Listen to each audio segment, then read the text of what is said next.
we're the Buccaneers. Ho, ho, ho, we're the Buccaneers. Offense, defense. Now we're here to say, make the walk the plank, throw them in Tampa Bay. Bay, Bay, Bay, Bay, Bay, Bay, Tampa, hey, get Tampa, hey, I say Tampa, hey, get Tampa, hey, we the Bucks. You know they brought the crew, so we gotta turn them up. No matter if we run, blow, the offense on the roll, and the defense can't stop, and they screaming, let's go. Get it, got it, he gone. That boy took that thing down to the end zone. And the only thing on my mind is just bucking your time, and I'ma ride.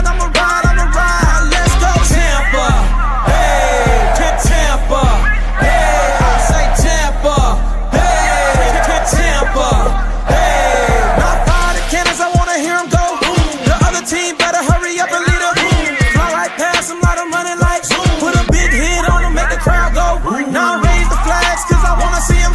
Gotta make sure the other team fans see them. And the only thing on my mind is just bucking your time, and I'ma ride. Now let's go Tampa, hey, get Tampa, hey, I say Tampa, hey, get Tampa,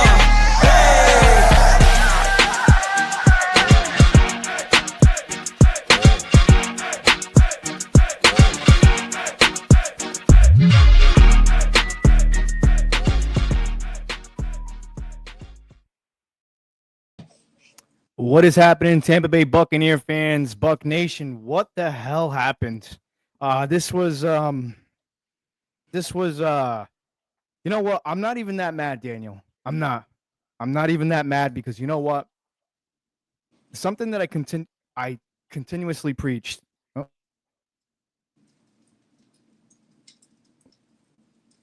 One second, yeah, my volume is way too loud. Something that I preached all week long. We can't continue to live and die in the fourth quarter. We can't continue to start these games off slow like this. You know, the first quarter was absolutely atrocious. We got our first comment here. Christopher Cole, Eagles are not that good. Listen, they're good. Good teams find ways to win. Yeah, did they come back? I mean, did they hold on? Absolutely. I do believe the Buccaneers took them to deep waters, but they just couldn't finish the job, man. We have a lot to unpack here. I'm sure you guys in the comments. Listen, I see all of you guys. If you're listening on X, come on over to YouTube. We want to hear what you guys have to say. We want you guys in the comment section. And if you're on Instagram, same thing. If you're listening or watching us live on Instagram, come on over to the YouTube channel. And because we want to get your feedback, because we can't really see the comments on YouTube on X and YouTube. And before I do, make sure you guys go and subscribe to myself and Daniel Morales. Daniel Morales, Fear the Bay, is kind enough to join us here.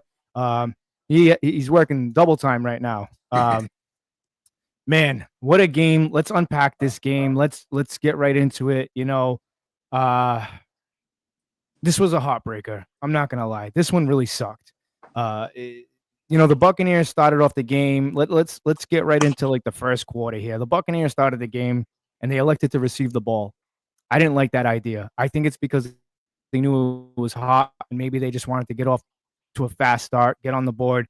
And I think that's where the problem really started. I don't like receiving kicks. I mean, I don't like taking the ball back to start the game. I really don't. I really, really like receiving the ball at the half because of situations like this. And it shows, and it shows. So what's your take on this? First quarter was not pretty, right? Can we both agree on that? First quarter sucked.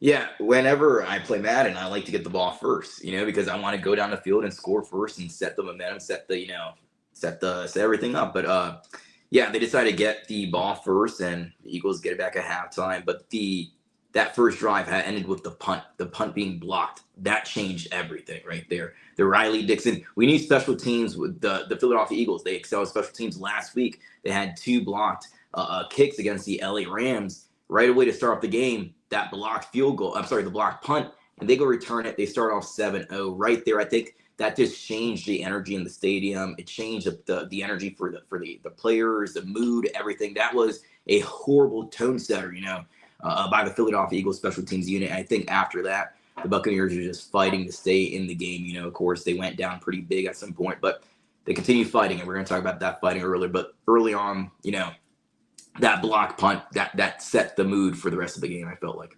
Oh yeah, I mean, you know what that reminded me of? Remember us playing the Eagles? I mean the Eagles. Jesus Christ! Remember us playing the Lions creamsicle game when they brought back the creamsicles? What happened? Baker threw an interception. The ball got batted at the line on their very first drive, and they just couldn't pull that game off. Mm-hmm. It sucks, man, because when I seen that block punt, that's another thing that I emphasized on the pregame show with Port Richie Lou. He's going to be joining us. I'm sure he's going to be very colorful in a lot of the things that he has to say. Because this is a game that I feel like the Buccaneers should have won, and it's okay that they didn't win this game.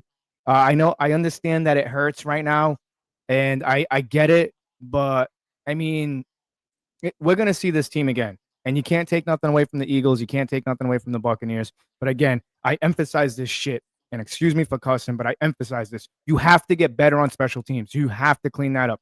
Regardless, Cam Johnson had a fantastic game on kick returns, and we'll get to that. But punting the football is very simple. Just protection up front and get the ball off. Very simple. And when I seen that, man, it was just, here we go again, deja vu. And we know when the Buccaneers start like that with something of that magnitude, they play catch up or they just get blown out. Yeah, the problem with Riley Dixon, and I was a big fan of Riley Dixon going into the season. It just hasn't turned out the way you would want it to turn out. But he has this long kick, very slow process that he has, and the protection isn't holding up. So when you have a punter that has a very long process to get the ball off of his foot, and then you have protection that can't hold up, you're gonna get mistakes like that. Also, when he's getting them off cleanly, he's not getting them back, he's not pinning them back, inside the 20 as many times as you want him to pin him back. He's a veteran. He's been around the league for 10 plus years with the Giants and the Denver Broncos before, but he's really disappointed there. You talked about special teams. The protection, Riley Dixon, not good, but Cam Johnson in the return game had 3 huge momentum shifting plays in the return game. One of them was called back because of a holding penalty, but the other 2 really just flipped the field for the Tampa Bay Buccaneers. They were to capitalize it with points. But besides him and Chase McLaughlin, a 65-yard kick. He set his record. He made a new record for himself. 65 yards. He made the other one was, I believe, 58 yards.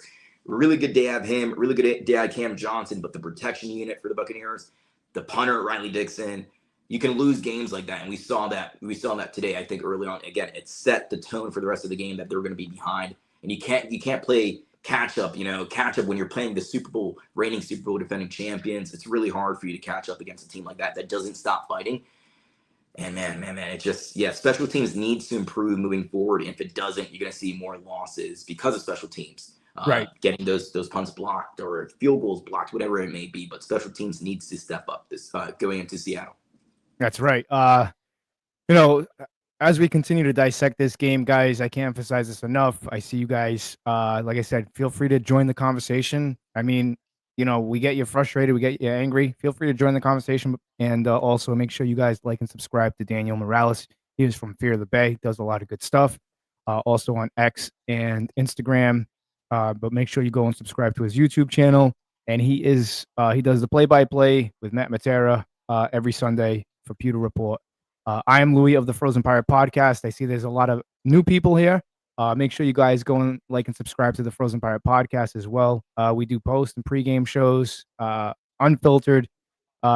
We keep it respectful. And we also do a show every Wednesday night at 8 p.m. We go live. You never know who's going to pull up. Last week, hey, you, myself, JP Peterson. That was a good show. Ralph joined in the conversation. Then we had a little bit of Around the NFL. So the first quarter wasn't pretty. I mean, Bucky had a really nice stiff arm. He was running the football, but it was a slow start because, like I said, 14-0. Special teams sucked. A lot of Eagle fans in the stadium. Here's my Donald Trump impersonation. A lot of Eagle fans don't like that. This has got to stop. I understand you guys. It gets hot, but that's no excuse, man. You guys got to be diehard fans, man. Stop selling your tickets. I get it. You can make a quick buck. Hey, more power to you. But there was a lot of green in that stadium. Comment section starting to go. So let's because I know get to these comments while they're here. Virgin Boys.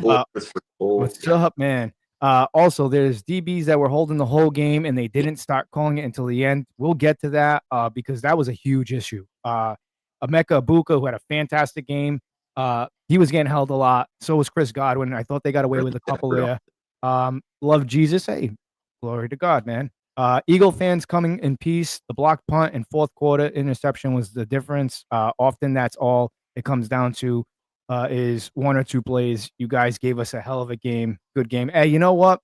Bless you, brother. I agree. You know what I'm saying? We know. Like, look, Daniel, Eagles week is always I think it's one of the most underrated rivalries in the NFL that nobody really talks about enough about. And like I said, I have a lot of respect for the Eagles and what they did.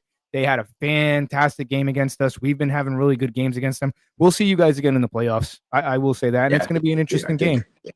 And I can't pronounce that. Giovanni. Yeah. Sorry, man. I'm not good. I don't want to butcher your last name. I was at the building for a good game, and my friend Nick brung the bad luck. Thanks a lot, Nick. Well, you want to talk about bad luck? Daniel, go ahead and tell him what I said last week. Yeah. You were talking about you texted me earlier on the week. You're like, man, I don't have a good feeling about this one. You didn't feel good about it going into the week.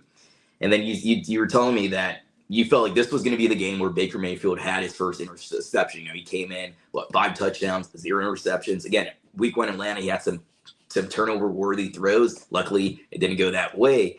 Right. Early on in the game, he threw the pass that was going to – it looked like got picked off by Cooper DeJean. They called it incompletion. But late in the game, what happened? I think that was what really sealed this game for Tampa Bay Buccaneers. Right. He tries it. It was a Jameis Winston-esque thrill, right? That's what I posted. That's what I posted. He tried to keep the game alive, and then he just makes a bad decision. Now, it was tipped, I believe. It was tipped pass. But either way, you got to throw that ball out of bounds, live to fight another down. Just right. You were in perfect field position to score, whether it was a field goal or a touchdown. Of course, you want the touchdown, but you can't. He's a veteran in this league. He's been around for quite a long time at this point. You got to know. You got to throw the ball away, live for the next down, because right there, I think that's what sealed it. Before that, you had the Bucky Irving fumble, which I do not believe it was a fumble. No, I don't think so either. I think I believe the left knee was down. I think so. But man, those two things right there, plus the miss, Virgin Boys, you were in the comment section for the Peter Game Day cast. I appreciate you, buddy. But there was holding all day by Quinyon Mitchell for the most part. He was pulling on Chris Godwin Jr.'s shirt. He was pulling on Emeka Egbuka's shirt. He was I don't remember who was holding exactly in that interception by Baker Mayfield, but there was holding on Sterling Shepard as well. All 3 of those went uncalled, and I think it's insane because I felt like if the Buccaneers would have done that, of course you got to call it. But if the Buccaneers would have done that, you're going to see a flag right away, like before the guy can even get the hands off for holding. But it is what it is here. That Baker Mayfield interception, you just got to throw the ball away, keep fighting, live to fight another down, move on. Right. And just a really bad decision there that kind of sealed the game. They used a timeout also in the drive also, which if they didn't use a timeout, well, they were going to that final drive for the Philadelphia Eagles. They were on defense. Bucs were on defense. They only had 2 timeouts left. If they had 3, they could have stopped the clock. And give Baker Mayfield and the offense a few seconds to go down the field, more than they had, of course, but just not good all around. Yeah, Bucky's Christopher Cole here. Appreciate you. Christopher Cole always tune in. Great Buccaneers fan here. Love his engagement. Christopher Cole says Bucky's shin was down. Yeah, I gotta agree with you here. That's in my book. That's not a fumble. Yeah, I mean the shin was down. We saw that. But I mean, I think the biggest I don't think that was a big problem for the Bucs because, like I said, the Buccaneers shot themselves in the foot. I think the biggest problem was, again, that block punt in the first quarter to start the game, because that's how when stuff like that happens, man, it's not good, dude. It's just not good. You can't do that. So 14-3 at the end of the first quarter, the Buccaneers got a field goal. And it was just bad. And I was just wondering to myself, why haven't we used Rachaad White a little bit more? You know what I'm saying? Bucky was getting banged up. Christopher Cole here says too many mistakes early on in the first quarter. I absolutely agree. We'll transition into the second quarter now. Eagles special teams did a fantastic job, I think, in this quarter. Godwin had a drop, a huge catch by Baker.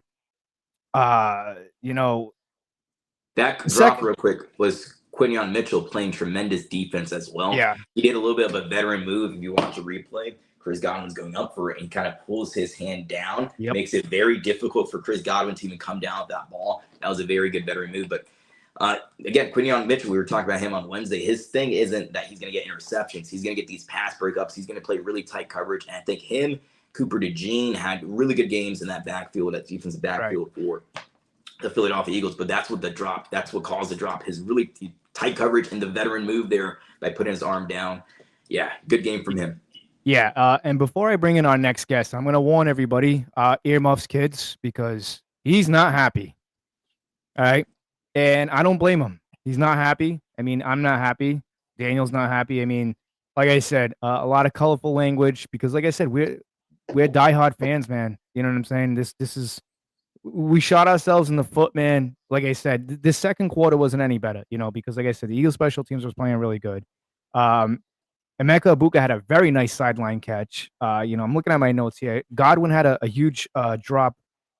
Beautiful ball by Baker. The Buccaneers special teams again in this quarter was atrocious. A 20-yard punt from Dixon that wasn't very good. The Bucs defense couldn't get off the field, and it was just they put up another 10 points. The Eagles did, and the Buccaneers had 6 points. It was bad. They were losing by it was 21-3 when they were losing, and again, I have no words. You know what I'm saying? It just got from bad to worse in the second quarter. I mean, there was some really good things that happened in the second quarter. But I mean, like I said, I don't want to go any further here. I want to bring in the next guest. You guys know who he is. Earmuffs, kids. Earmuffs. You've been warned. Viewer discretion is advised. Let me get him in here. What's going on? There we go. Lou. Fellas. Dan, Louie, man, what's going on, fellas? Look, I'm not going to come on here and yell, brother. It's just,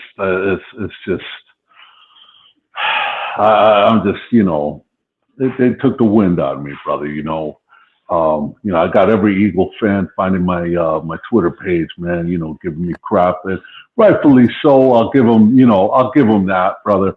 But as I know, we both know, all of us know that we're going to see these bastards again. Absolutely. And it's just a matter of time. They just made more plays, brother. They just made more plays. Unfortunately, the refs did what the refs did. But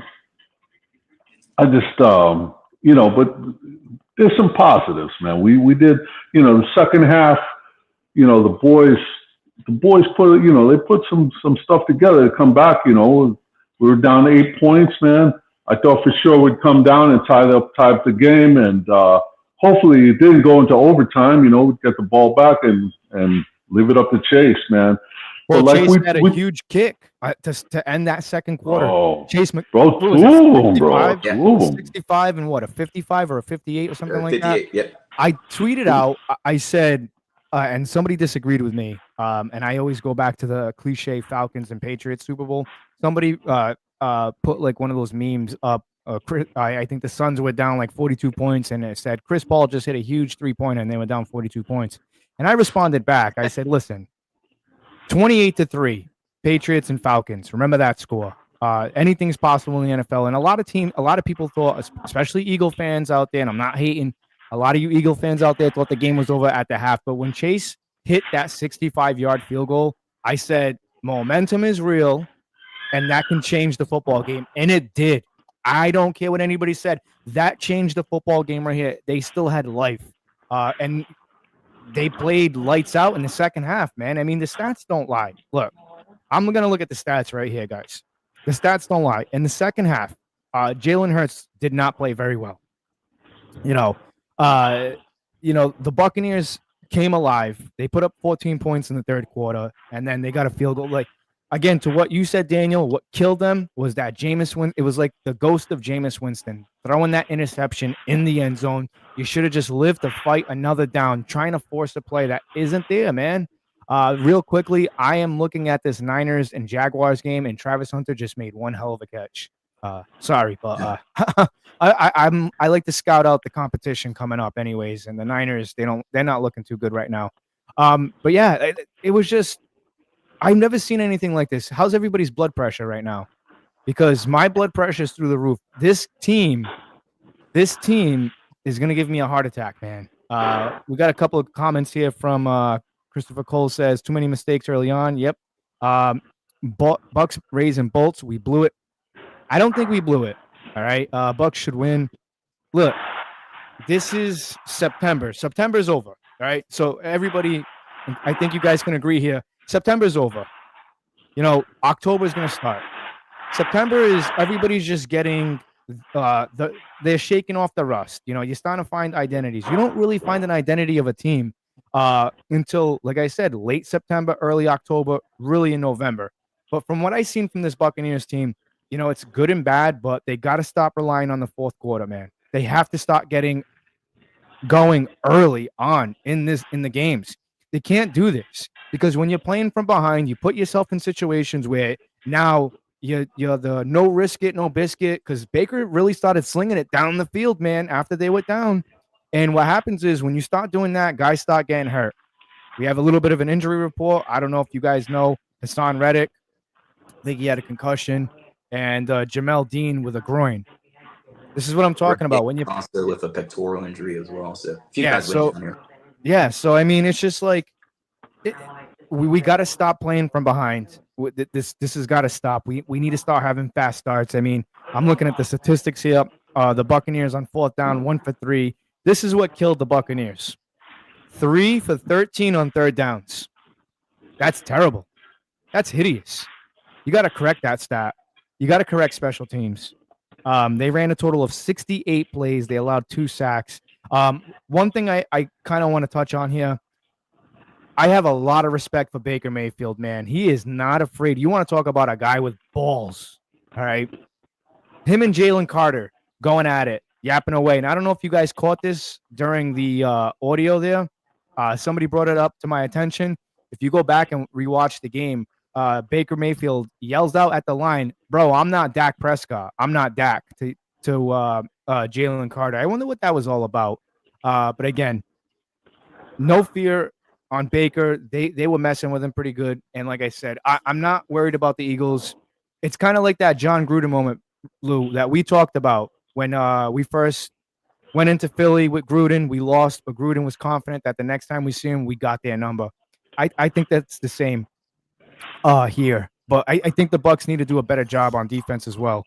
Todd Bowles, he should have known that the tush push was going to be evolved, and they evolved the tush push. Now they're running different stuff now. They line up in a tush push, and now they're running. And credit to the Eagles, man. They're finding ways to win. Yeah, brother. Look, they know that tush push shit ain't gonna work here. Nope. So they made adjustments. They know they couldn't run it up the middle. There was no tush push going on, bro. So they did what they had to do. I knew they weren't going to be able to run up the middle, so they should have, been looking for something on the side. I mean, just. And that's what they did, man. They just did some gimmicks here and there, and they ran it outside. All their touchdowns were like that, man, with the tush push situation, Right. So it was just some, that just needed to be adjusted and stuff. I mean, the defense, the first half was just like, what killed us. What the hell? That's what killed us, in my opinion. That's what killed this team. And again, I'm gonna keep saying it on here, man. We got to stop doing that. Yet they have to really start, making adjustments, and they got to correct that. Yeah, they got to correct that. They got to correct that. You by halftime, we were already we were in too deep, bro. You know what I'm saying? Yeah, in the second half, that's when they turn around on defense. The entire third quarter, I believe the first 2 drives for the Philadelphia Eagles offense, they held them to 23 total yards. So they did good in the second half, but if they would have done that in the first half, this would have been a much closer game, and it would have been a game that the Buccaneers probably could have been up on. But it comes down to those late game mistakes. Obviously, the punt early on, but again, the interception by Baker Mayfield. We talked about this earlier. We have to throw the ball away live to fight another down. Just keep yourself in the game here. But Lou, I want to ask you, man. The Buccaneers, they go 3-1 entering week number 5. How do you feel right now as a Bucs fan? Because they have a really good record. They're going to be still number 1 in the NFC South. How do you feel right now overall? So with the Seahawks, you're talking about. Lou, go ahead, Lou. Lou. Right now, because the Buccaneers have a 3-1 record. Okay, they're off to a pretty hot start overall. You know, if you excuse today's game, overall still 3-1. They're still the Kings. Nobody expected that. Yeah. Yeah. How do you feel, Lou? Poor Richie Lou. Brother, I feel good, man. This is the first quarter. We're 3-1, bro. Yeah. We're good, man. We're good. You can't ask for more, 3-1, and we're moving forward. We got 3 more quarters, man. This season ain't over, man. It's actually doing good, man. It's beautiful. I feel good, man. What about you guys? I'm not gonna lie. It's a trip to the West Coast, and the Buccaneers and Seahawks. I don't know, like what the Seahawks got going on right now. I know Sam Darnold is there.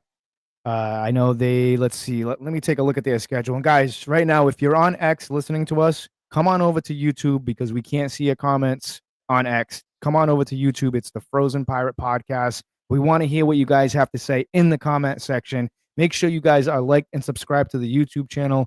We just did a free jersey giveaway. Christopher Wallace, he's going to be getting his jersey. I just put that order in for him this weekend. Should be getting it real soon. White Baker Mayfield jersey. Congratulations to our free jersey giveaway member. Also, we're thinking about doing another giveaway this month for the month of October. Real quickly, too, shout out to our guy, DJ Ups, man. Costumes for kids, man. Go donate, man. It's for the kids, man. And you enter in a raffle, man. He picks the winner October 17th. You enter a raffle for an autographed jersey by Antoine Winfield Jr., Kalijah Cansey, Brad Johnson, and I know there's a Yankees player there. But it's for a good cause. He's trying to raise some money to get 6 kids costumes. He's trying to get at least $600. I think he's like 75% of the way there, man. So come on, guys. Let's go Bucs Nation. Let's support something here. Make sure you guys go follow him on X and Instagram. You can get the link, and I will also put up the link to donate a costume for kids. It's a good cause. Back to the Eagles, man. Back to the Eagles. So the Seahawks situation. So, all right, they've played the Cardinals. They beat the Cardinals 23-20. They annihilated the Saints 44-13. So those are the last 2 games that they've played. I don't know. I don't know what to make of the Seahawks. I really don't. I don't. You know what I'm saying? I don't know. I don't. It's because what I've seen right now from the Tampa Bay Buccaneers. You're asking a lot now. I understand we're 3-1, and I'm not trying to be negative here. So now we're 3-1. We're a little bit healthy. Don't get me wrong. Do I think they can win this game? I think so. But in order to do that, you have to clean out the penalties because we had a couple of holding calls again that, kind of set us back a little bit. We got to clean that up. Special teams is really concerning for me until they can show me that they can execute. It's insane because we've never seen the Buccaneers play special teams like this where they're horrible defending special teams, but kick returns, we're about to break one. I think Cam Johnson's about to break one. Could he do it in Seattle? Hopefully, but like I said, they got to clean up special teams, and they have to get off to a faster start. These are trap games. Teams like the Seahawks and stuff like that. So, I don't know, man. Daniel, how you feeling about the Seahawks? What's your take on them? You're the stat guy, man. You know everybody there. Well, I'm going to start my deep dive tonight on them and talk about it more on Wednesday, man. But it's not going to be an easy game. The Seattle Seahawks played on Thursday, so they've had a few days extra to recover, like a mini bye week for them. And they will see the Buccaneers a bit healthier, and the Buccaneers have to fly to Seattle because they have to fly across the country to play that away game. But I think it's a winnable game for the Tampa Bay Buccaneers. The Arizona Cardinals are not as good as the Tampa Bay Buccaneers, but the Arizona Cardinals were to stay in that game against the Seattle Seahawks. I think this is going to be a winnable game, but I want to see how these injuries play out throughout the entire week. Every single game, it feels like the Buccaneers are losing some starter, so I want to see what is the fallout from this game. The Buccaneers lose. Who did they lose? Did they lose anybody? Did they get lucky? And everybody's able to stay healthy for the most part. But yeah, I'll let you know more once I do my full deep dive on the Seattle Seahawks. But I feel like just from an overview, look, I think the Buccaneers can win in week number 5. It's going to be a beautiful game also because both teams are celebrating their 50th year anniversary. Yes. The Buccaneers in the white creamsicles, the Seattle Seahawks in their original unis as well. It's going to be a beautiful game to watch, but I still think the Buccaneers come out with the win. I'll let you know my final prediction later on in the week. Wednesday we go live for we do our little show there every Wednesday, and there's going to be a lot of interesting things to talk about because, like I said, there's a lot of stuff. I got to go watch the All 22, man. I've been doing that lately, and like I said, and that's why I had a feeling that Baker was going to throw a pick this game. Again, this game does not define the Tampa Bay Buccaneers by any means.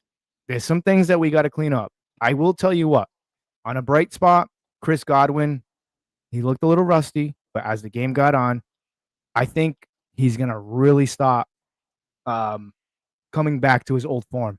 And I was dead wrong. I thought he was going to be out until November because that was a terrible injury, because the Jacksonville Jaguars, I mean, that offense right now, I'm watching them right now against the Niners. They are just moving the ball at will down the field against the 49ers. So that's a positive sign because, like I said, the Buccaneers are going to need to be healthy to play teams like the 49ers because we have them coming up as well right after the Seahawks. And they come to Tampa. Hopefully nobody sells their tickets. I'd like to see a sea of pewter and red in at the Ray J. And I get it, it's hot. Speaking of being hot, did you guys see all the shades that they put for the Eagles, for the Eagle players? You guys take a look at that? Lou, what'd you think about all that? I mean, it was courteous and stuff, man. But I'm sure that's the NFL, not the Bucs, brother. As far as the Seahawk game, man, it'll be close, man. It's the West Coast game, brother. So, but they're beatable, bro. They're beatable. Yeah, we can have that ass. Yeah, I mean, I'm looking at it like right now. All right, so week 1, September 7th, they fell to the San Francisco 49ers 17-13. They beat Aaron Rodgers and the Steelers 31-17. They annihilated the Seahawks. They annihilated the Saints 44-13, and they had a close game with a divisional opponent. I mean, here's the thing. I think the Seahawks can put up points, and I think they're flying under the radar right now. But I think they're a beatable team compared to the Tampa Bay Buccaneers. Now, depending what the injury report's going to be like coming out this week, I'm curious to see what's going to happen with Jamel Dean. And one thing that we realized is that this offense struggles a little bit without Mike there. What a huge difference not having Mike Evans in that lineup makes. Imagine if Mike, Chris, and Abuka are out there healthy, and we haven't even talked about Jalen McMillan. We need to get Mike back. Bad. I just want to see this team, this offense, fully healthy. I want to see the team healthy, man, because I'm telling you right now, nobody's gonna beat us, dude. If this team's fully healthy, the way this team plays with the Moxley, Baker, again, he was doing it. He took a couple of shots at the end, man. He took a horrific sack. But man, it's just it's unfortunate. Richie, it's just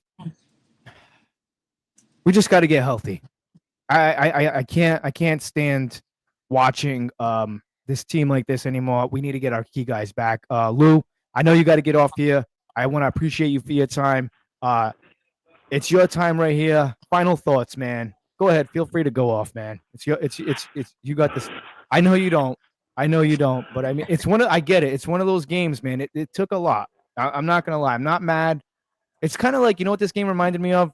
When you do something wrong as a kid and you think you're going to catch a beating from your parents and your dad comes up to you, he goes, I'm not mad. I'm just disappointed. That's what this feels like. I'm not mad. I'm just disappointed. That's exactly what this is, but look, man, we played well, bro. We played well. We did what we had to do in spots, you know what I'm saying? But, they made more plays. The refs didn't help us out, brother, but that's, it is what it is, man. The Seahawks, we got them coming up, bro. I think we beat them. We take those Seahawks to the fucking ground, brother. You know what I'm saying? We fucking bow. But it is what it is, man. We're 3-1. Keep your heads up, man. This season's far from being over, brother. and we're doing great. 3-1. There's teams out there that wish they were 3-1. So let's go out there, let's kick some ass and fire the fucking cannons, fellas.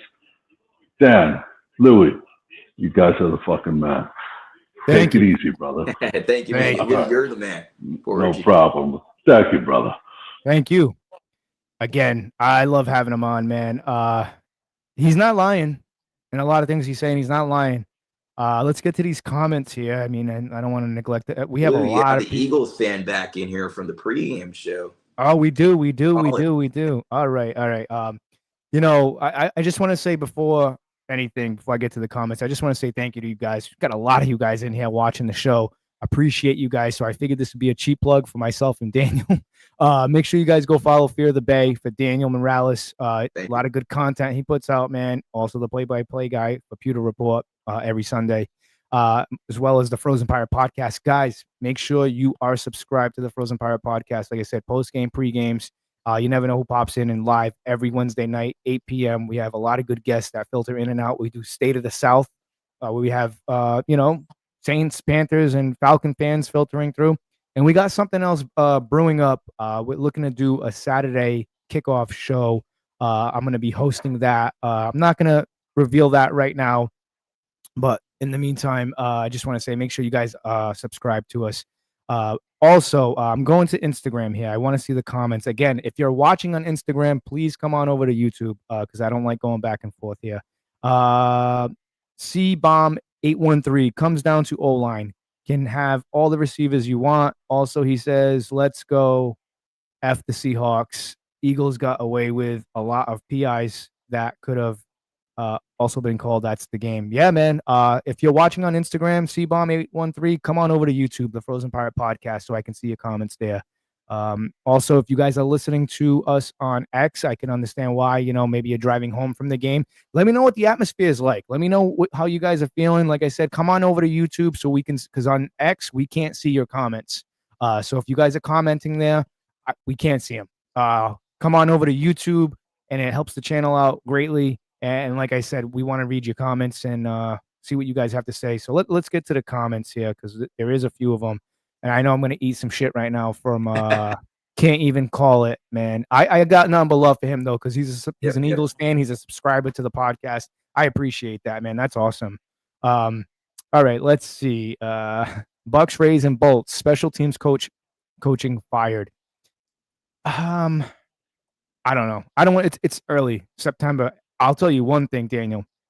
If we see a repeat in the Seahawks game of this special teams like this, you got to make a decision here. I mean, it's tough. I understand. Like, look, it's tough because you have, on one hand, Cam Johnson, who I don't want to see Sean Tucker returning kicks anymore. Cam Johnson's the guy moving forward. I don't care. Can we both agree on that? Like, I think that's fair. He had let me see, over 140 yards on receiving returning kicks. But and then on the other side, you're getting blocked punts early on in the game that are causing the team to play from behind. So it's like, do you fire him or do you not? Because it's like on one side of special teams, they're playing great. On the other side, not so great. So Tom Bowles is very loyal.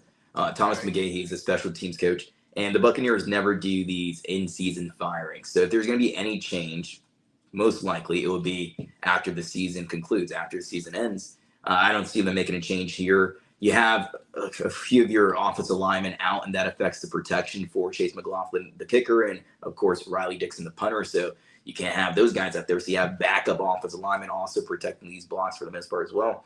But if they do make a change, it'll be most likely in the offseason. I think it's uncharacteristic. It's not something that they would do, firing a coach during the season. So right. I don't think that, unless it gets out of control and we're losing games because of it, then I could see that.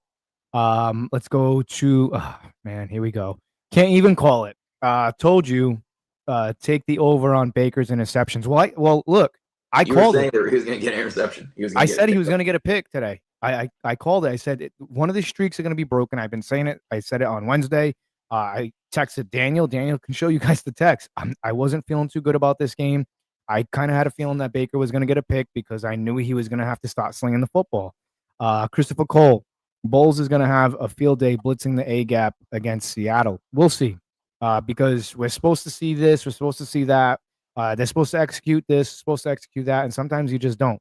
It's on any given Sunday.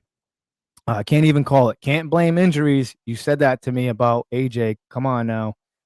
Yeah, man.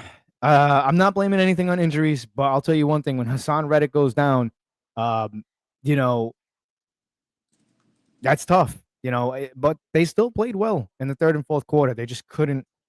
They couldn't finish, unfortunately. And I said you can't live and die by the fourth quarter. They have to clean that up. Nathan Cherry, Cam, definitely the guy. What's up with the punter? Is it him or the blocking? Yeah, we talked about this at the beginning of the show. It's a mix of both. So you have the blocking errors and not being able to block those punts and the kicks at times.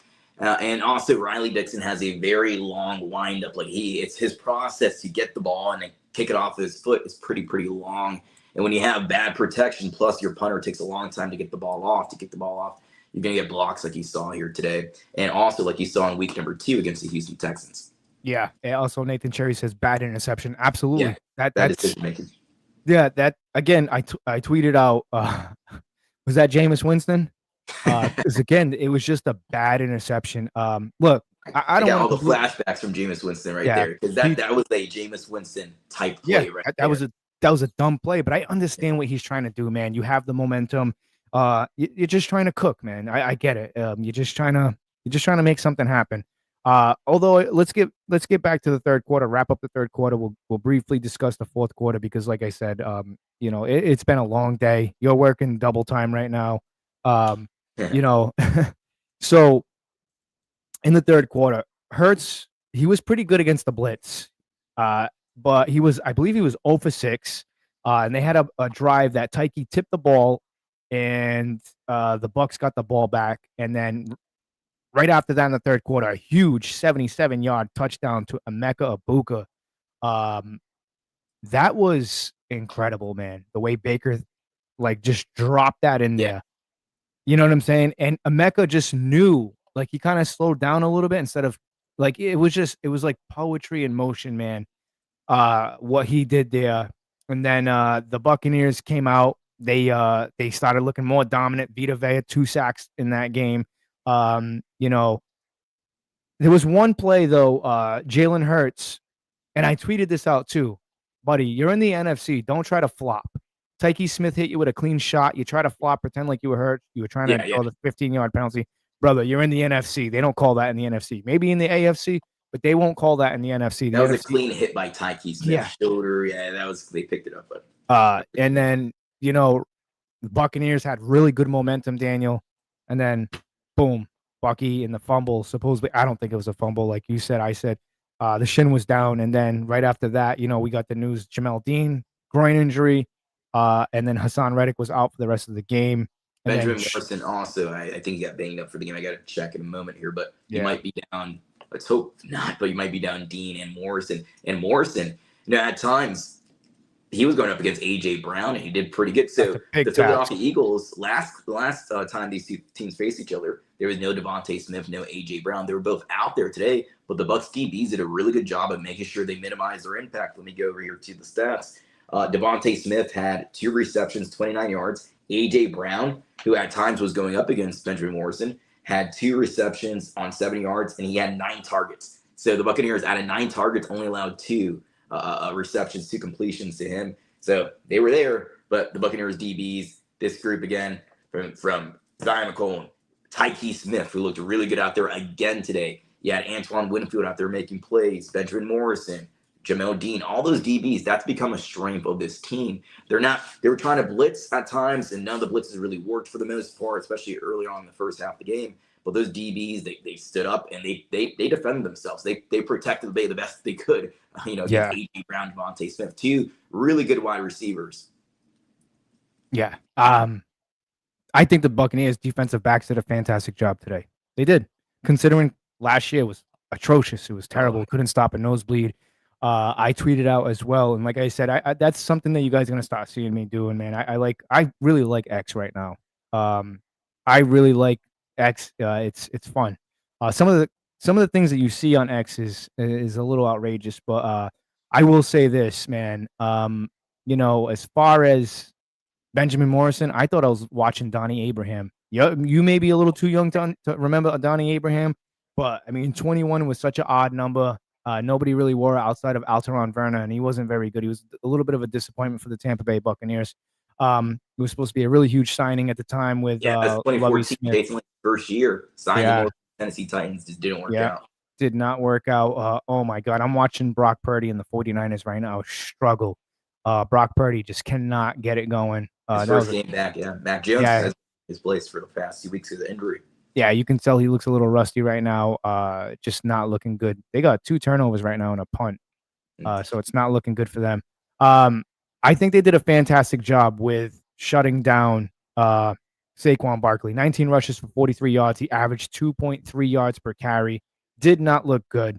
But he did have that touchdown in the third quarter, and that kind of really broke open the game for the Philadelphia Eagles. They faked that tush push, and then they just kind of handed it off to Saquon, which I'm telling you right now, you're gonna see the Eagles really evolve from this game because, like I said, they know they're getting a lot of shit from the tush push, and teams are trying to get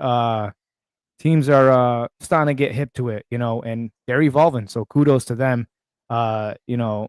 There was a big hole too in that quarter on Chris Godwin. You could see the shirt, his undershirt, get fully pulled. That happened twice to him, and I believe to Nekabuka as well. No penalty for that. Can't blame the injuries. Yep. I know, man. We're not blaming injuries here. Hey, listen, can't even call it, bro. I appreciate you chiming in on the conversation as an Eagles fan. Like I said, it was just a very good game between the two. I'm not mad. I'm just disappointed. Nathan Cherry says, great play by the defensive backs. It's nice to see that. Yeah, man, it's reassuring. And like I said, it's only September. I'm not upset I'm not mad. I'm disappointed about this game because I feel like the Buccaneers should have won this game. I thought they were going to steal this one. Came close. And then right after that, the Buccaneers, again, they refused to die. 72-yard catch by Bucky Irvin. Bucky only got better throughout the game. Why haven't we talked about Bucky? Again, he was a focal point for this. Without him, man, I really love Rachaad White. I really do. But he can't do it alone. Him and Bucky are a great 1-2 punch. I just wish that they can utilize the 1-2 punch a little bit better. And I get it. The offensive line is still a little banged up, not having Cody Mock, not having Gedeke out there. But Tristan Wirfs, we've seen a little bit of a difference in the offensive line. A lot better. The Buccaneers started the fourth quarter off. They were moving the ball pretty good, from the penalties that Philly was acquiring. Philly was, I don't know what their penalty totals were if you want to look that up, but they shot themselves in the foot plenty of times, and that was a main reason why the Buccaneers kept on coming back in this game. That's what I feel like. But they got some penalties. They got and then what's his face? I think we had a big play there. Was it Payne Durham that got called for a holding penalty? And then Chase comes out, hit a 58-yard field goal. He also hit a 65-yard Chase. He did fantastic, man. He's one of my stars of the game. Score was 31-23 at that point, and then Jalen Hurts going into that next drive, he was 0 for 6 thus far in the first half. Like I said, and then Donnie Abraham. See what I'm saying? Benjamin Morrison made a huge stop. He makes a huge stop, and then the Bucs got the ball back. Godwin, go ahead. Real quick, the stat that's pulling up here from Google is 8 penalties, total penalties for the Eagles for 83 yards. Yeah, the taunting penalty, unsportsmanlike conduct. Cooper Jean, I think that was too soft. That was when he walked over. I can't remember which. I think it was Bucky. He walked over Bucky Irvin. And then for Buccaneers, again, this is AI here. I couldn't find it on ESPN, but it was saying 5 total penalties for the Bucs, 40 total yards on their penalties. But there was many that were not called. Yeah. And again, all those holding by the Philadelphia Eagles DBs, they didn't call any of those for the most part. And some of those could have been really big. For example, if you would have called the holding against Sterling Shepard, that was a play that in the fourth quarter where Baker threw the interception. Well, if you had called holding on that play, the Buccaneers would have still had the ball, and Baker Mayfield would have gotten their opportunity, right? They didn't call that. Oh, real quick, in the fourth quarter, so I don't remember if we talked about this. I mean, my head I've done back-to-back shows here, but not call. He's working overtime. He's working a double right now, man. I feel bad for him. No. I love doing this show, man. But they called the timeout against the Philadelphia Eagles, and then they only left him with 2 timeouts left, and the Philadelphia Eagles were just able to run out the clock for the most part. That's a bad position. I wouldn't have called that timeout. I would have, held onto all 3 timeouts in that final drive when you have the Philadelphia Eagles going down the field, Buccaneers defense, you're able to call all 3 and give Baker Mayfield and Josh Broussard a little bit more time to work with. I think that really hurt the Buccaneers. Not just the bad call, the Bucky Irving fumble, not just the Baker Mayfield interception, but also using your timeout the drive before really hurt you in that final drive. So yeah, those things hurt. Yeah, I mean, like I said, I think that to top this all off, I mean, like I said, Baker throwing that interception in the end zone there, that really killed the team. That really hindered the momentum because, like I said, this game kind of reminded me a lot of that Rams and Buccaneers game back in 2022, 2021 or 22, whatever it was. It reminded me a lot of that. But again, you can't shoot yourselves in the foot. You got to clean up the special teams. And like I said, watching the last drive for the Buccaneers, and we'll end it with this. Watching the last drive, I didn't like that. I think Coach Broussard needs to change a few things because, the Eagles, how can I say this? The Eagles didn't really do too much on that drive. And then when we got the ball back, there was no sense of urgency by the Buccaneers. Yeah. It was like tick, tick, tick, tick, tick, tick, tick. Before the 2-minute warning, they ran the ball. I wouldn't have ran the ball in that situation.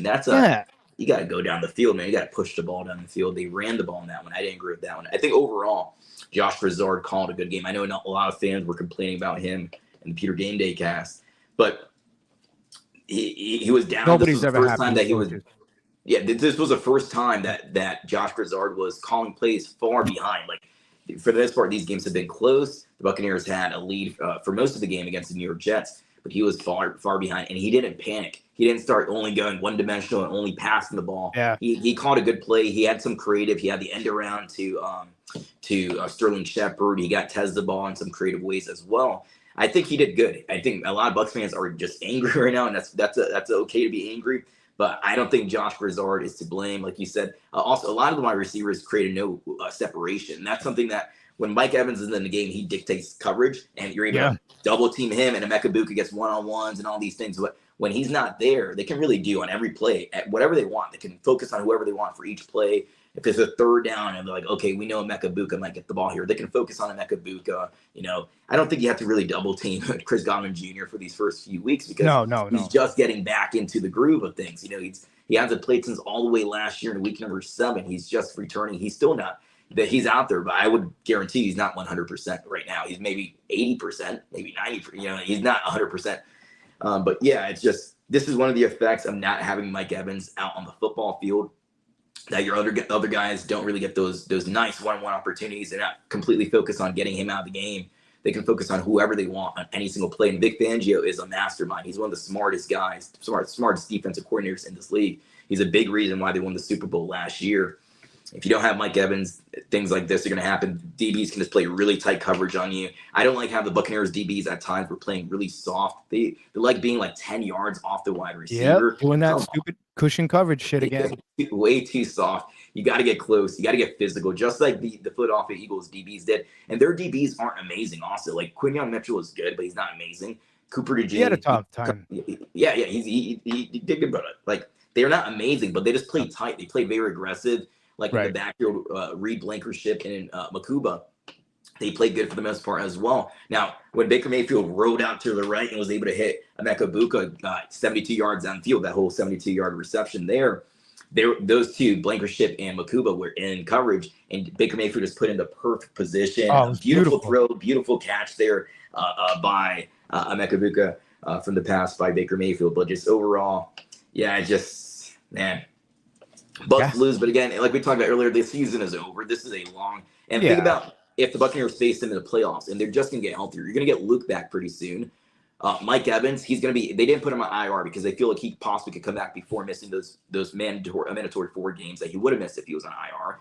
He might come back not next week, but the following week against the 49ers. So that's a possibility there that you would hope that he comes back for. You're going to get Jalen McMillan sometime around the bye week, either the week before, maybe the week or so afterwards. This team is slowly going to get back to form. You're not going to have every piece back because you have some guys out for the entire season. Right.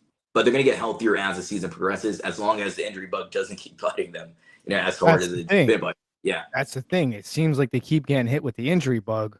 I just got an email here from my FanDuel. I'll cry about that after. It was actually we were pretty close. No big deal.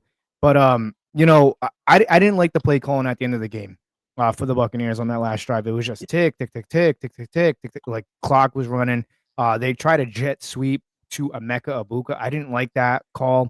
They had to go for it on fourth down. I like the creativity though, because Grizzard gets creative at times, and I like to see that. He comes from Mike McDaniels in Miami, but I like the creativity. Real quick, Chris Wallace, shout out to Chris Wallace, the winner of the free jersey free jersey giveaway. He says, and that touchdown pass to Irving was on a rope. He was Bucky Irving working outside a wide receiver against Jahan Campbell. He's been PFF's highest rated defensive rookie, and he went up against him in one-on-one there, and he was able to come down with that reception, scored the touchdown. Yeah. That was the drive before. That's where he had the fumble, where, again, I don't believe that was a fumble. I don't think so either. Yeah, just think about how that – and you don't want to make excuses, but if they didn't have the blocked punt in the very beginning of the game, how does the whole game change? How does the momentum, how does the mindset of this team, change? If they didn't call that a fumble, which I don't believe that was a fumble, because again, you had the two drives before. Well, you had the Emeka Egbuka touchdown. The next drive when the defense was out there, you had the Vita Vea sack. And then that drive, they were having good progress. And then you have the Bucky Irving fumble. And that really that brought everything really down. And that forced Baker Mayfield to have to force it later on the next drive with the interception there. But yeah, shout out to Christopher Wallace. He's a great guy. Great fan. Chris, you got a white Baker Mayfield jersey coming your way. The order was put in. So like I said, when it shows up, make sure you tag the Frozen Pirate podcast, man, and let everybody know. Let's get to these comments because, like I said, we're gonna wrap this up and stuff like that. I know a lot of you guys want to go punch a hole through your wall and stuff like that, and then you're gonna have to go patch it up with don't do it so you don't have to go to Home Depot. And exactly. You don't want to do that. So again. Highlight for me was Cameron Johnson did a fantastic job on special teams. Wait, did he just say fantastic job on special teams? Cameron Johnson did a fantastic job on special teams. Didn't like the play call. I understand he was trying to get creative. Coach Grizzard was, but I mean, just it was an ugly ending to the game. I thought they could have did they could have did a lot better than that. Some keys for both teams that I wrote down. That both teams, I had a few things to say. The Buccaneers need to clean up special teams. Injuries are becoming a problem for this team. I don't know why, but they're becoming a problem. On the bright spot, Emeka Egbuka again shows up, has a fantastic game. He is going to be a phenomenal talent for the Tampa Bay Buccaneers. First 100-plus yard game off of the NFL. This guy, 4 touchdowns also. We're 4 games in, and he has 4 touchdowns. This guy's on pace to do really good things. Yeah, it's insane. For the Eagles, they have a really good defense. I'm not going to lie. They're a tough defense to play against, especially when they get you early on. Kudos to the Eagles for coming down to Tampa, playing in that heat. They're hard to stop on offense when Jalen Hurts really gets going. He's tough to bring down, especially scrambling out of the pocket. He kills you, man. He kills you. Like they like to run these spreads, and then the middle of the field, man, and is wide open. It's just wide open, and a tush push. Sad to say, it's evolved. Unfortunately, it's evolved, and we'll see what happens. I mean, I'm curious to see what would happen if these two teams played again. If the outcome was the same. Let's get to these comments right here. Let's see, where did we leave off? Nathan Cherry says, Bucky is a difference maker. He makes Rachaad White much better. I agree. Can't even call it, man. Hey, shout out to you, man. Appreciate you tuning in as an Eagles fan. You need to chalk it to the game. Bad calls and injuries happen every game. You guys still little boys, and Baker still ringless. Shout out to CJ Gardner Jr. there. Listen, it's still early on in the season. Last time I checked, we shut down Veterans Stadium and we shut down Lincoln Financial Field the first game it was ever opened. I still think the Buccaneers own the Philadelphia Eagles, in my opinion. But hey, good game, man. It's a good rivalry. I just hope you bring that same energy if we meet you guys again in the playoffs. Look back at the 2020 season real quick, where they won the Super Bowl. They lost week number 1 against the Saints. They go see them later on in the playoffs, and they beat them. They're retired Drew Brees. They lost to the Chiefs. They got blown out. Remember, Tyreek Hill was on the sidelines. He was calling whoever. Yeah. I forget who was calling there, but he had a monster of a game. But the Buccaneers saw them in the Super Bowl. Of course, they won. I believe the Packers to that season. I think they lost him in the regular season, beat them later on in an NFC Championship game. The Buccaneers are going to see them again, I believe. They're going to see them later on the season, but how healthy is this team? Injuries aren't an excuse. Can't even call it. Says here, this next man up mentality. Right. But how healthy are they going to be at the end? Because if they're really healthy at the very end, and they have McMillan back at wide receiver, they have Mike Evans back at wide receiver, Chris Godwin Jr. is back in the groove of things fully, Emeka Buka is still healthy, and you have Bucky Irving, and you have Rashad White, and you have this offensive line for the most part, besides right guard Cody Mack, who's out for the entire season. The rest of the line is back. They're going to be a hard team. If the Buccaneers were able to keep up this team, they're only down 6 points at the end of the game. At the end of the year, if they're able to be healthy, man, if this is what they did, injury plagued, and for the most part, the Philadelphia Eagles, besides Nakobe Dean and Nolan Smith Jr., they were healthy for the most part. If this is what they can do against a healthy Philadelphia Eagles team and come back and rally and be in this game in the final few minutes, I want to see what they can do when they're fully healthy. Absolutely. You took the words right out of my mouth. I kept on saying it all day today. I wonder what this team's going to look like when they're healthy. Real quickly, Trevor Lawrence, man, is having himself a game. 13 for 17, 123 yards, touchdown. Really looking good in Liam Cohen's offense. 14-6 right now against the San Francisco 49ers. Christopher Wallace, I got a feeling we will see the Eagles again in the playoffs this season, and I think the game will be very different.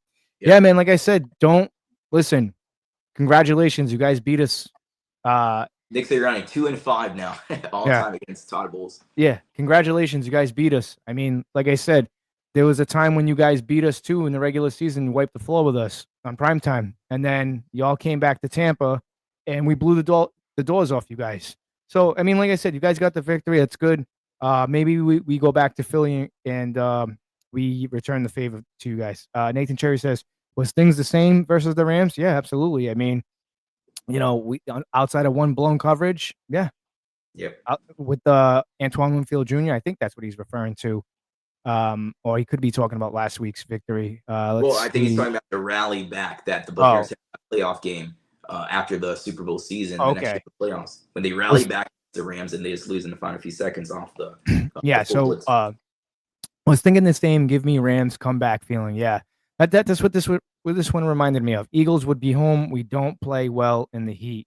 Well, I mean, like I said, we've been to Philly, man. We've knocked the socks off the Eagles, man. So, I mean, like I said, any given Sunday, and I'm not taking anything away from Philly. You guys beat us. You guys are better than us today. That's today. Could game have been different if we didn't come out passing the ball in the first 2 drives? I don't know. I mean, like I said, I think what really took the sails out of the Buccaneers ships was that blocked punt. I mean, that's what it just comes down to, shooting yourself in the foot early on. Christopher Wallace, and that touchdown pass to Irving was on a rope. Absolutely. We just read that. Clean up special teams and minimize injuries. You called it. Yeah. That's just what it comes down to. Yep. Let's go Bucks. I mean, yeah. Like I said, that's all you got to do is just clean up special teams, minimize the injuries, and this team will be a lot better. So before I end the show, so I told myself I wasn't going to do the FanDuel stuff. I mean, I give myself a little bit of allowance. And I told myself, you know what? I'll do it today. I placed a little $5 wager. Check this out. I don't know if you guys are going to be able to see that. No, you're not. Bucky Irving, 70-plus yards. That's what I missed out on. I hit on everything else. He had 63 yards. Yeah, 70-plus receiving yards, but not those rushing yards. And then the big one here, where was it? There's another one I did. I did 2 of them today. I hit on Chris Godwin. I needed 19 more yards from Chris Godwin, and I could have won $150 because I put a nice little parlay together. Emeka Ibuka, 3+ receptions. Chris Godwin, 2+ receptions. Baker Mayfield, 10 rushing yards plus. Bucky Irvin, 5 yards receiving, which blew that right out the water. Emeka Ibuka, 50+ yards, and Baker Mayfield, 175+ yards. I hit on every single one of those. I just needed Godwin to make that one catch. It's all right. It was only a $5 bet. No big deal. But real quickly, to give everybody an update before we go, man, the Chiefs are up on the Ravens, 13-7, going into the half. It's an interesting week. The Patriots, Daniel, did us a favor. They knocked off the Carolina Panthers. I don't know what the score was, but I heard that they blew the doors off. It was like 40 something. Yeah, when I heard about it in the chat, it was like 42-6, some crazy number like that. Wow, that's crazy. Yeah. The Atlanta Falcons, I presume they won today. Listen, the Buccaneers need to get going. Wow, we have a lot of comments rolling in. Let's put up this one by Chris Wallace, and he talks about the defense here. I want to talk about that. And our defense shut down Barkley, which is not an easy thing to do. He had 43 yards rushing. Yeah. Going into the game, he was averaging, he has the second most carries. I believe he had 58 carries coming in, but he was having 3.3 yards per carry, which is, it ranks 122nd in the league. And he was calling, the greats at running back. Adrian Peterson was one of the guys he reached out to, and he was talking to, what are you seeing? What's not working? How can I get this to work? But he's going up against Vita Vea and this Todd Bowles defense. Since 2019, they've been one of the best teams, actually the best team against the run, and he had no luck. He went from 3.3 yards per carry to 2.3 yards per carry. And then they had overall, the defense played pretty good besides not letting, in the second half, you could say. But wide receivers, again, we talked about A.J. Brown, 9 targets, I believe, 2 receptions, 70 yards. They eliminated him from the game. And then also Devontae Smith, he had a total of, I believe, 29 yards. So overall, their biggest 3 threats on offense, A.J. Brown, Devontae Smith, Saquon Barkley, they shut them down. Yeah, that's a good overall great day by the Buccaneers defense, mostly in the second half. Yeah, that's huge, man. To shut down, that's no easy task, man. That's going to go underneath the rug because the Buccaneers lost. Because they lost, yeah. So let's not forget Eagles hated their coach not long ago. Yeah, things happen. We just read that. The Bucky got me too. Bucky had a strong game. Like I said, when Bucky's on, Rachaad White's on. Godwin was a little rusty this game. I think next week he will have a strong game. I hope so, man, because like I said, I really want to see that 1-2 punch because in the future, this is what we're going to see. It's going to be Godwin and Emeka Ibuka, to what you said, you can see Evans playing maybe 1-2 more years after this. So, McMillan, Ibuka, and Godwin for and I'm okay with that. That's a hell of a starting receiver lineup there. Tough coverage on both Godwin and Emeka. Yeah, Emeka couldn't get anything going early on. A lot of passes were getting batted down his way. They will make those catches going forward. Absolutely. He says tough catches. Yeah. I mean, like I said, it was a fantastic game. I'm not going to lie. I tip my hat off to both teams. We watched an unbelievable football game. You know what, Daniel? It's September. We're already going into October. I'm excited because, like I said, it's football every Sunday. We get to do what we do. You with the play-by-play with Pewter Report. You're doing a fantastic job. And guys, if you haven't, make sure you guys. I don't really listen to the commentary, man, at all. I have Pewter Report in the background. I listen to you and Matt Matera. You guys in the comment section, if you're over here from Pewter Report, chill out with firing coaches. And it's just like, as soon as something goes wrong, you guys want to fire somebody right there on the spot. That's not how this works. I kind of expected this. Like I said, Daniel, you're my proof. I said early on in the week, I didn't have a good feeling about this game. And then when I seen what was going on, it was just like, damn, man, here we effing go again. Here we effing go again, man. But you know what? This is a good learning curve for the Tampa Bay Buccaneers. And like I said, I know you're going to do a deep dive on the Seattle Seahawks. I'm going to post that video as soon as you got that up. And I know you're going to break this one down too. Because like I said, this was a tough game. I'm not mad. I'm just disappointed. That's it. That's what it just comes down to. Stupid mistakes. Special teams got to get cleaned up. And like I said, we're going to have more for you guys on Wednesday. If Daniel wants to join us on Wednesday, you're more than welcome to. We're going to have a good live show for you guys, 8 o'clock. And then I'm going to make sure I want to see everybody's excitement there because this is going to be a big week. So now the Buccaneers are going into next week 3-1. You're traveling onto the West Coast. How are you going to respond? Now, we've been talking about this for a long time, Daniel. This is how Super Bowl teams, this is what championship teams do. How do they respond? This is how they respond. Baker Mayfield came back 3 games, won all 3 games within a minute in the fourth quarter left.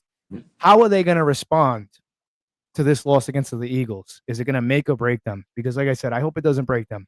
But then again, I don't want to get too confident because I'm going to do some research on the Seahawks. I think they're a little bit better than what people are giving them credit for. And we'll see what happens, man. But Wednesday, right here on the Frozen Pirate Podcast, 8 p.m., make sure you guys are liked and subscribed to the YouTube channel. I can't emphasize that enough. I want to see you guys in the comment section. Let me know what you think. Also, make sure you like and subscribe to Daniel Fear the Bay. A lot of good things he's posting. A lot of good things he's doing, man. Same with you. Yeah, man. I want to give a shout out real quick. I'm sorry to we had a lot of engagement here, man. Christopher Claus, always Virgin Boys coming over from the Pure Game Day show over here. Love G's as well. Even the Eagles fan, right? Even the Eagles fan can't even call it, man. You just love, just love you, brother. Talk football, man. We love everybody here, man. Nathan Cherry, Chris Wallace, of course, who we talked about, man. I hope I'm not missing anybody here, man. But just great old Bucks, Rays, Bolts. Just great conversations overall. You love to see the engagement here. And of course, make sure you guys subscribe if you're here already. Great. Or if you're on X or Instagram, come over to YouTube for a second. Just click the subscribe button for the Frozen Pirate Podcast. Subscribe to Louis. And also, guys, you can also Louis FPP on X as well. And make sure you guys go over to my channel as well, Fear the Bay. Later on in the week, either Friday night or Saturday morning, I'll have a full breakdown of the Buccaneers versus Seahawks game. And what would you lived in New England, right? What would Bill Belichick say after this loss? He would say, "On to what? We're on to Seattle. On to Seattle, right? That's what the Buccaneers have to do. Forget this game. Seattle. They fought back, right? Honestly, with his ripped up sleeves, looking all like disheveled there. But yep. We're on to Seattle. We're on to Seattle, Coach. What happened with the block punt? On to Seattle. On to Seattle. Oh man, Listen to all you guys out there, man. Me growing up in Massachusetts as a diehard Buccaneers fan, it was difficult, but I never jumped ship. But I'm not going to lie. It was cool to see that dynasty. It was cool to see the post games with Belichick, especially when they lost. And that wasn't much. But like I said, he just looking like a hobo on that sidelines, ripped up hoodies, holes on the side of them. I mean, this is a coach that's made millions upon millions. I don't know how he's doing with UNC right now. I heard it's not too good. But like I said, I can't thank everybody enough, Daniel. I really can't. Everybody that you just listed in the comment section, man, this is huge, man. Like both of us, we're really taking off. Really love being a part of this Buccaneer community. Really love covering the team. Especially share this content out with some Bucks fans. Like if there's a Bucks fan that out there that hasn't watched the Frozen Pirate Podcast or hasn't watched Fear Debate, share it. So a lot of times, most people they watch the same things that they watch every single time as part of their routine. But add the Frozen Pirate Podcast every Wednesday. You do the pregame show whenever the Buccaneers are playing, the postgame show as well. A lot of times, I hop on here with you. For me, the Fear the Bay. So share the content out there. Thank you guys for liking and watching, of course. But if you know a Bucks fan out there that doesn't know about us yet, share it. That's how we continue to grow and expand. Get our voice out there to more like great Buccaneers fans like you guys, man. And we love the engagement here. See again, Christopher Wallace, and they're great topics, great points, great podcasts. I truly appreciate you guys. Thank you guys so much, man. Yeah, absolutely. Like I said, oh wow, cool to see Tom come with us. Yeah, man. Like I said, it sucks because before I wrap this up, my father is no longer with us. He was a huge Patriots fan. And he would always give me shit, man, all the time. Like, why do you like this team? I don't understand. Why do you like this team? And I actually went to a lot of Patriots games. And like I said, if anybody out there ever visits out here, September, October, November, I wouldn't recommend that because it gets cold. But if you ever find yourself, man, go to Gillette Stadium. It's pretty cool. Yeah. Like the aura outside of the ignorant Patriot fans and stuff like that. It's just I've got a chance to see some of the coolest games out there at Foxborough. If you're all the way up in the nosebleeds and it's like misty rain, like it's like a smoke that comes up like a fog. It's really wild. That's why they did with the rivalry uniforms. If you go back, it's like a lighthouse and the Patriots, the fog. That's what that's about for a lot of people that don't know. I know we're a Buccaneers podcast, but I just can't emphasize it enough. I do miss going to those games with my dad.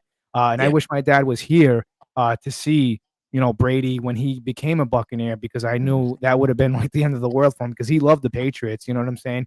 So, and then just to see the Buccaneers win a Super Bowl with Tom Brady, I wish he was here, to have witnessed that. But, he's looking down. He's watching, man.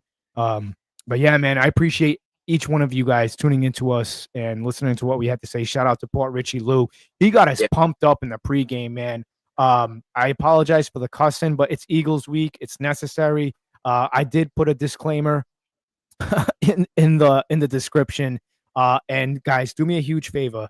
Make sure you guys go and like and subscribe to Fear the Bay. And then make sure right now, smash that like button for me. Hit that like button on this episode. And like I said, it helps us get into the algorithm. And that way, because we know you guys have a big selection of podcasts out there. You know what I'm saying? Shout out to the guys at the Loose Cannons podcast. I'm sure they're going to have an interesting take on this game. So shout out to them guys. Shout out to Jay Rich, all the guys that cover the Tampa Bay Buccaneers, man. Really appreciate you guys. Pewter Report as well. They're on top of their game. With all that being said, guys, I get it. The Eagle fans came down. Just love and respect one another. Put God first. And just praise, just treat each other fairly, man. A lot of crazy stuff going on. Unfortunately, we had some bad news this morning. Somebody posted, I guess there was another church shooting and stuff like that. And guys, let's just take a minute, say a prayer for the family and stuff like that. Again, I hate to do that. I hate to end it on that note, but guys, just, put God first and just love each other, man. Respect one another. It's okay. It's okay to have a difference in opinion. Real quick. Nice, Louis. Good times. I'll be back and spread the good word about the podcast. Fear the Bay. Same at you, brother. Thank you, man. There we go, man. All right. With all that being said, guys, fire the cannons. Let's go Bucks. And I'll see you guys Wednesday, 8 p.m. right here on the Frozen Fire podcast. Like and subscribe.